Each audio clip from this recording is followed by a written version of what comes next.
Padre, del Hijo y del Espíritu Santo. Amén. Queridos hermanos, aquí Padre Michel Bonifaz, continuamos nuestra lectura meditada del libro Tratado de la verdadera devoción a la Santísima Virgen María, preparación del reinado de Jesucristo, por San Luis María de Montfort. Tercer capítulo de la primera parte, María en los últimos tiempos de la Iglesia.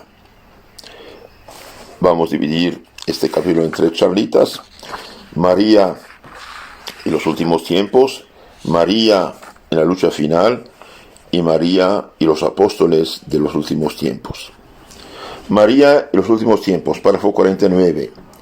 La salvación del mundo comenzó por medio de María y por medio de ella debe alcanzar su plenitud.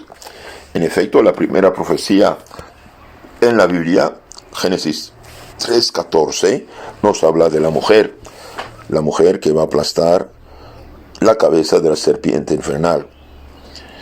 La salvación del mundo comenzó por medio de María y por medio de ella debe alcanzar su plenitud.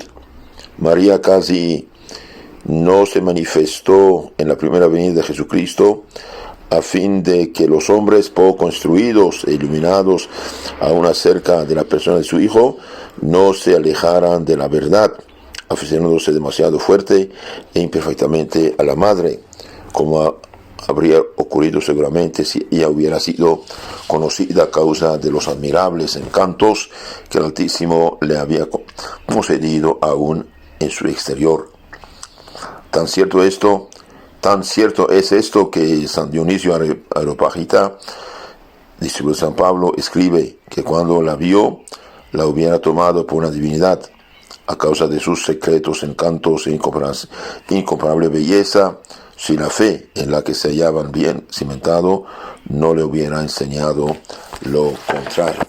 Entonces María, en efecto, igual que San José, en primeros tiempos de la Iglesia fueron como ocultos, escondidos para dejar el lugar a Jesús. Y hoy también, debido a que ya conocemos bien las cosas, amamos a Jesús y por amor a Jesús amamos, honramos, respetamos a su Madre Santísima y a su Padre adoptivo, que es también nuestro Padre adoptivo, de cierto modo, porque sí, somos hermanos de Jesús, hermanos adoptivos de Jesús por la gracia, por el bautismo, y bien somos también hijos adoptivos de María y por tanto hijos adoptivos del Señor San José. El santo nos habla aquí de la segunda venida de Cristo, pero en la segunda venida de Jesucristo María tiene que ser conocida y puesta de manifiesto por el Espíritu Santo, a fin de que por ella Jesucristo sea conocido, amado y servido, pues ya no valen los motivos que movieron al Espíritu Santo a ocultar a su esposa durante su vida y manifestarla solo principalmente desde que se predica el Evangelio. Dios pues quiere revelar y manifestar a María la obra maestra de sus manos en estos últimos tiempos por varias razones. El santo nos da 7. Dios quiere manifestar a María en los últimos tiempos. 1. Porque ella se ocultó en este mundo y se colocó más bajo que el polvo por su profunda humildad, habiendo alcanzado de Dios, de los apóstoles evangelistas, que no la dieran a conocer. 2. Porque ella es la obra maestra de las manos de Dios, tanto en el orden de la gracia como en el de la gloria, y Él quiere ser glorificado y alabado en la tierra por los hombres. 3.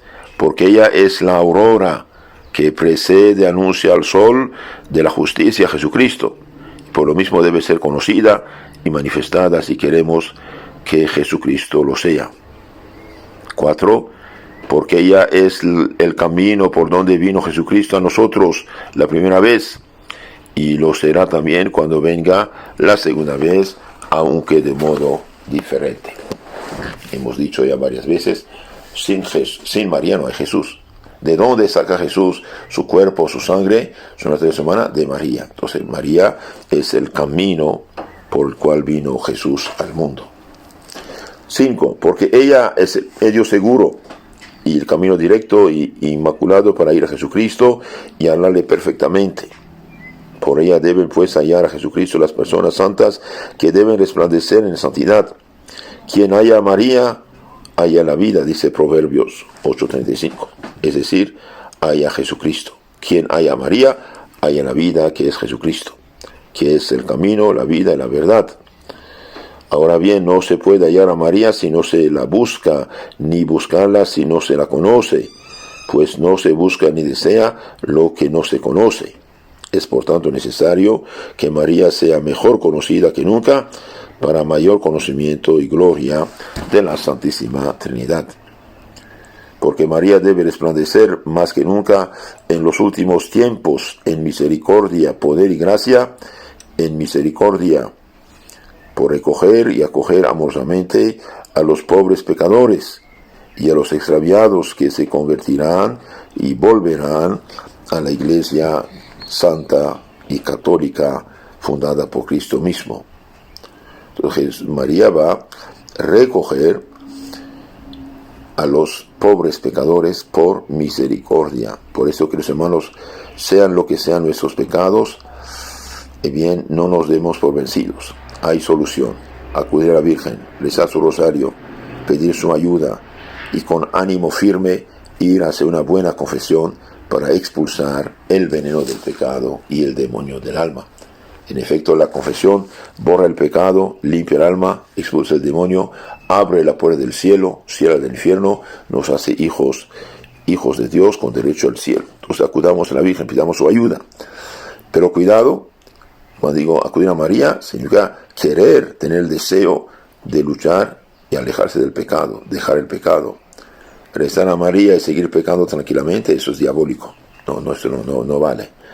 Rezar a María con el deseo de salir del pecado, de pedir a María que pida a Jesús gracias excepcionales para fortalecernos, ayudarnos, esto sí.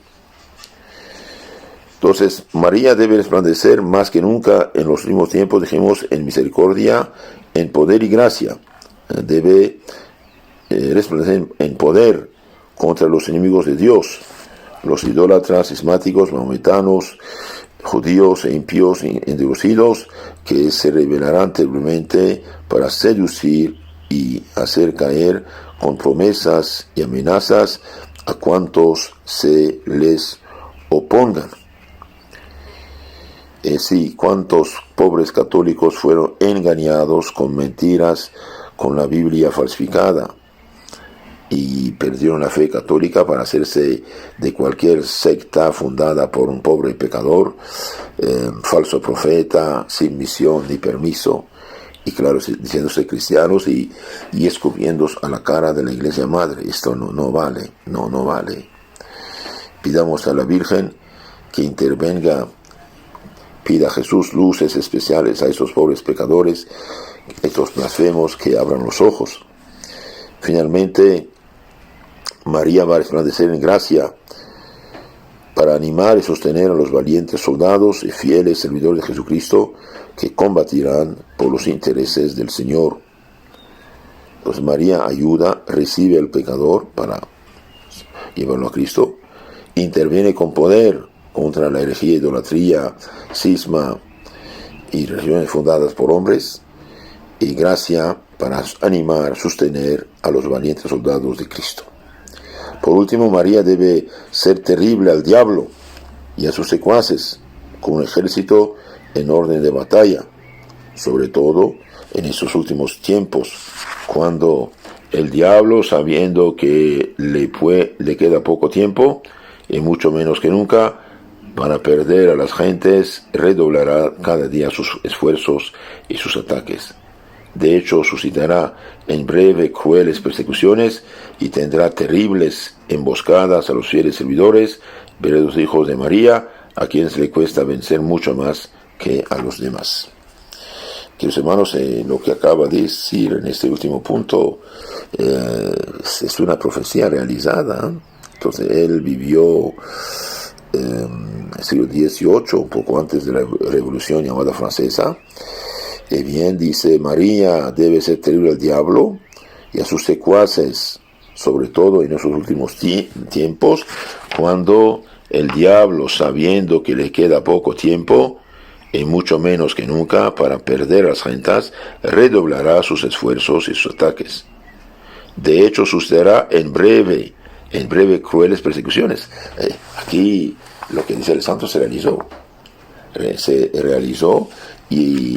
Y en 1789 empezó esa revolución que puso fuera de ley al cristianismo auténtico católico para fundar unas iglesias cismáticas y finalmente perseguir a todos, profanar las iglesias y mandar a la guillotina decenas de miles de personas inocentes y cristianas.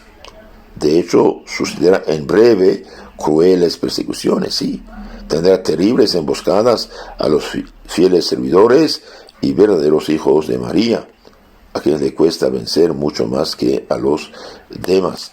Sí, entonces hoy, por desgracia, el demonio anda suelto también en las sectas, se hace pasar por el Espíritu Santo, engaña a la gente, hace milagritos y les hace perder la fe católica, milagritos falsos, claro. Cuidado, el demonio puede hacer muchas cosas buenas, mezclándolas con lo falso para perder las almas. Un gramo de veneno, bien se toma con un pastel, uno toma el pastel, pero el pastel intoxicado con el veneno mata en lugar de alimentar. Lo mismo en la Biblia falsificada. En la Biblia falsificada en manos de los herejes, fabrica herejes. Es un evangelio distinto, no solamente la traducción a veces falsificada, también en la misma explicación. Es un evangelio distinto. La interpretación que dan, yo quedo asombrado cuando hablo con protestantes, como pobrecitos leen el texto y como escuchar una interpretación falsificada y lo entienden al revés, y para su perdición. El que no come mi cuerpo, no bebe mi sangre, no tiene la vida eterna, dijo el Señor. Finales del capítulo 6 de San Juan.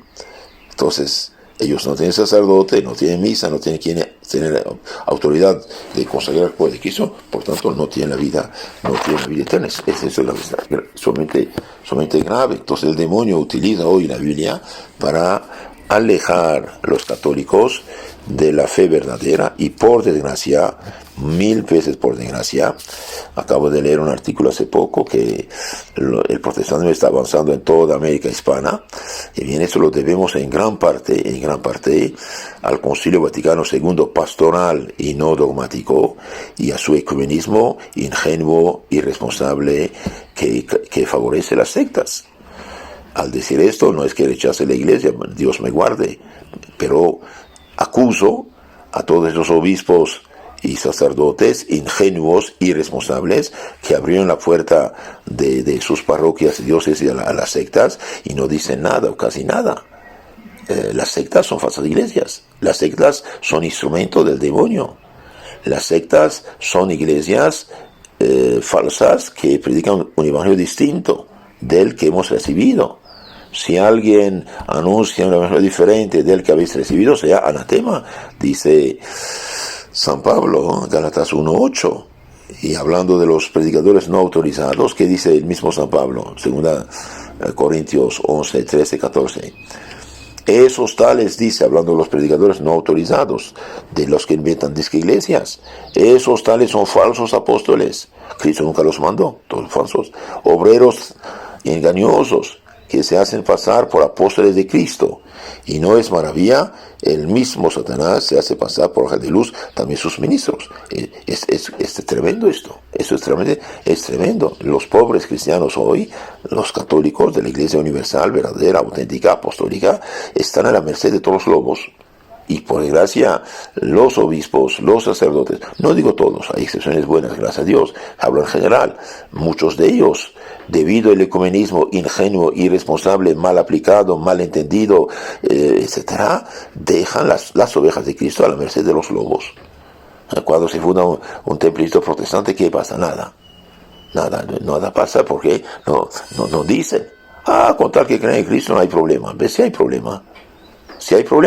Porque quitan la fe verdadera. El mayor pecado que puede hacer un católico es hacerse protestante. El mayor pecado que puede hacer un católico es hacerse protestante. ¿Por qué? Porque peca contra la fe. Los católicos pecamos, por desgracia, pecado de debilidad, miseria humana, contra la caridad.